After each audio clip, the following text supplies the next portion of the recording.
Assalamualaikum, salam sejahtera dan salam perkenalan dari saya. Saya Sofia Zara dari Sekolah Kebangsaan Patapata yang petah bercerita ini. Rugi kalau para hadir tidak mendengar cerita saya yang bertajuk Bahana Rasuah. Tolong, tolong. Badrul masih teringat jelas. Diingatan Badrul bunyi siren ambulans yang membawa jasad bapanya, Encik Taufik. Keadaan ketika itu menyebabkan Badrul tertanya-tanya, mengapakah persalah tersebut tidak diberikan sebarang hukuman yang setimpal? Badrul mengimbas kembali situasi yang tidak akan pernah dilupakan hingga ke akhir hayat. Meskipun pada ketika itu baru berusia 10 tahun, namun pemikiran dan tingkah laku yang matang menyebabkan Badrul dapat mengingat semua yang terjadi. Pada petang hari Sabtu, Badrul dan Encik Taufik telah keluar bersiar-siar ke danau kota. Ayah, kita hendak pergi ke mana? Ujar Badrul dengan penuh senyuman. Encik Taufik tersenyum melihat celoteh anak kesayangannya. Seraya dia menjawab, kita akan pergi ke bandar untuk membeli hadiah ulang tahun kamu, ujar Encik Taufik. Keadaan kota raya yang sibuk seperti biasa sudah menjadi kebiasaan buat mereka berdua. Badrul memeluk erat tubuh ayahnya yang telah berjanji yang akan memberikan dia seutas jam tangan bersempena dengan hadiah ulang tahunnya tidak lama lagi.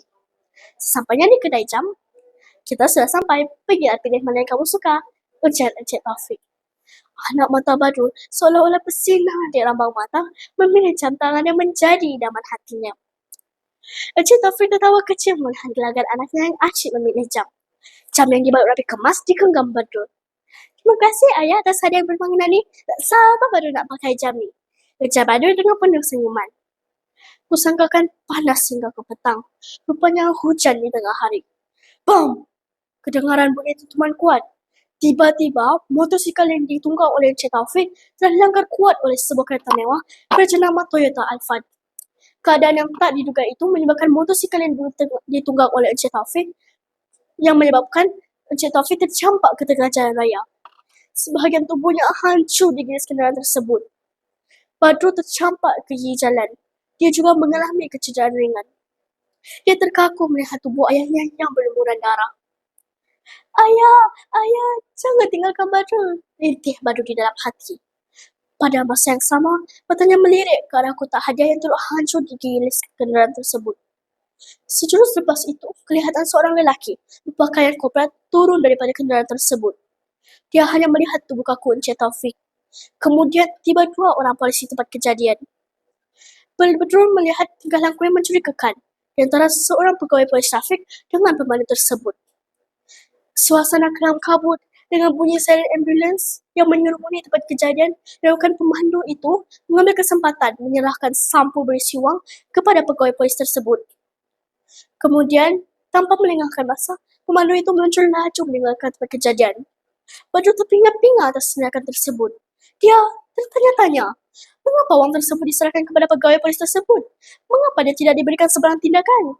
Apa salah ayah? Bertalut-talut soalan demi soalan mengetuk kotak pemikiran budak yang berumur 10 tahun itu. Perasaan sedih dan bercampur marah oleh tindakan yang dilakukan oleh masyarakat gara-gara budaya menerima rasuah sering berlaku.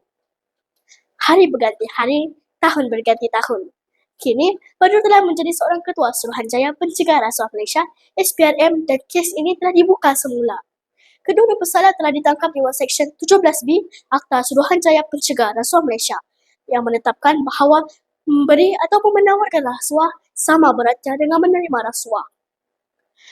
Tuk, tuk, tuk. Kedengaran bunyi meja ketukan dari meja Ketua Hakim. Ketua Hakim telah berpihak kepada Badrul. Yang bulat tidak akan datang bergolek. Yang pipih tidak akan datang melayang. Kolam mata Badrul yang tadi bertakung kini banjir membasahi pipinya.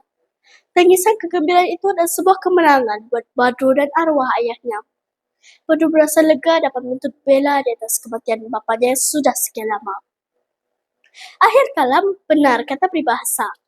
Meluntur bulu, biarlah dari rembungnya. Oleh itu, pengajaran yang kita dapat memperolehi daripada cerita ini mengisahkan tentang kita menjadi seorang anggota masyarakat yang bertanggung jawab dan menolak perbuatan tamah seperti memberi ataupun menerima rasuah. Katakan tidak pada rasuah. Wabillahi taufiq wal hidayah. Wassalamualaikum warahmatullahi wabarakatuh. Sekian, terima kasih.